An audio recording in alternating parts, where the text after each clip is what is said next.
শিক্ষার গুণগত মান উন্নয়নের লক্ষ্যে ঢাকা কলেজ সহ ঐতিহ্যবাহী 7টি কলেজকে ঢাকা বিশ্ববিদ্যালয়ে অধিভুক্ত করা হয়েছিল। কিন্তু আমরা গত 7 থেকে 8টি বছর আমরা ক্লাস করতে চাই, আমরা পরীক্ষা দিতে চাই, পরীক্ষা দিয়েছি 7-8 মাস যাবত রেজাল্ট নাই। এই যে ন্যূনতম শিক্ষার যে অধিকার, এই যে রাইটস, এই রাইটের জন্য আমরা কিন্তু নীলক্ষেত সায়েন্স ল্যাবে আন্দোলন করেছি। আমি ঢাকা কলেজের গণিত বিভাগের শিক্ষার্থী। আমরা এই যে একটা ভঙ্গুর পরিস্থিতি, সেই ভঙ্গুর পরিস্থিতি থেকে মুক্তি হওয়ার জন্য আমরা কিন্তু ঢাকা বিশ্ববিদ্যালয়ের অধিভুক্ত থেকে আমরা বাতিল হয়েছি।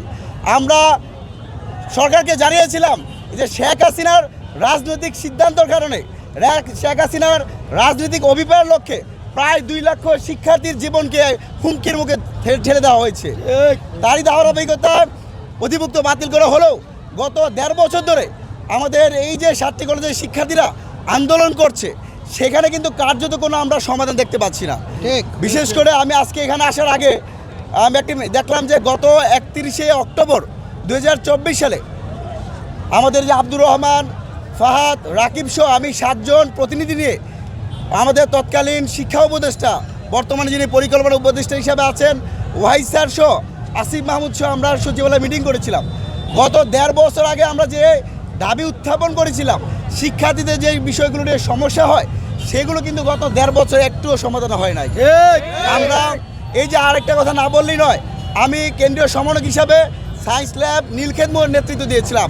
আজকে আমার ভাইরা ঢাকা কলেজের শিক্ষার্থীরা বিশেষ করে বিকেলের পর থেকে তিতুমির বা অন্যান্য কলেজের শিক্ষার্থীরা এখানে যুক্ত হয়েছে। আমরা ওই সময় আন্দোলন করেছি প্রায় 12-13 দিন। এই এলাকা একদম পুরো ব্লক করে দিয়েছি। আমাদের রিক্সা চালক, বাস চালক অথবা যে প্যাসেঞ্জার যারা ছিল, তারা গাড়ি থেকে নেমে আমাদের বিস্কিট দিত, পানি দিত। কিন্তু আজকে রাষ্ট্র এই জনগণের সাথে তামাশা করছে, শিক্ষার্থীদের সাথে তামাশা করে শিক্ষার্থীদের সাথে জনগণের সংঘর্ষ তৈরি করার একটা পরিবেশ তৈরি করে দিয়েছে। আমরা মনে করি রাষ্ট্র এখানে সম্পূর্ণরূপে ব্যর্থতা পরিচয় দিয়েছে। এই যে রাস্তায় যারা দাঁড়িয়েছে, অনেকে আমাদের শিক্ষার্থীদের নিয়ে বিরূপ মন্তব্য করছে, এগুলো আমাদের লজ্জা লাগে। আজকে আমি স্পষ্ট করে বলতে চাই, আর কোনো সায়েন্স ল্যাব, নীলক্ষেত বা ওই শিক্ষা ভবন নয়, যদি আগামীকালের মধ্যেই ঢাকা কেন্দ্রীয় বিশ্ববিদ্যালয়ের অধ্যাদেশ জারি না হয়, তাহলে যমুনাও ঘেরাও করতে হবে। দেশের জনগণের ব্যাড ট্যাক্সের বিনিময়ে আমরা যারা সরকারি কলেজে পড়াশোনা করি, আমরা যারা বিশ্ববিদ্যালয়ে পড়ি, তাদের প্রতি আমাদের দায়বদ্ধতা রয়েছে। জনগণের সাথে জনগণকে কষ্ট দিয়ে আমাদের কোনো দাবি আদায় করতে হবে না। কিন্তু এই যে গত 1.5 বছর ধরে প্রায় 2 লক্ষ শিক্ষার্থীদের জীবন নিয়ে, 2 লক্ষ শিক্ষার্থীদের শিক্ষা জীবন নিয়ে যারা 6-9 করছে, যারা ওই হ্যাঁ রোডে বসে এসি রুমে চাচ্ছে, যারা যমুনাতে প্রোটোকলে থাকতেছে, সেই উপদেষ্টাদের ঘুম কিন্তু আমরা আরাম করে দিব। আমরা এখন পর্যন্ত শান্তিপূর্ণভাবে প্রধান উপদেষ্টা বরাবর বারবার আবেদন করেছি, এখনও করছি। যেহেতু আগামী 12ই ফেব্রুয়ারি ত্রয়োদশ জাতীয় সংসদ নির্বাচন অনুষ্ঠিত হতে যাচ্ছে, আগামীকাল ক্যাবিনেট মিটিং রয়েছে।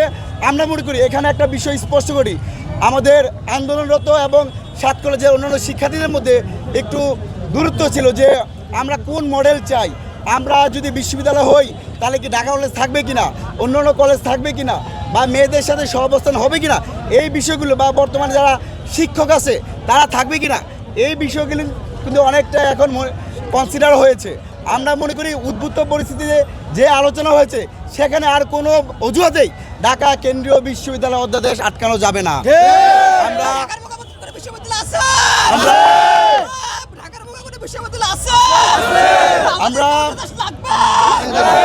আমরা বাংলাদেশ ছাত্র অধিকার পরিষদের পক্ষ থেকে এবং আমি ঢাকা কলেজের শিক্ষার্থী হিসেবে সকাল 10টা থেকে এখন পর্যন্ত যে সকল শিক্ষার্থীরা তাদের প্রাণের স্পন্দন, শিক্ষার্থীদের অধিকারের জন্য যারা রাজপথে দাঁড়িয়েছে, ব্লকেট করেছে, তাদেরকে সাধুবাদ জানাই।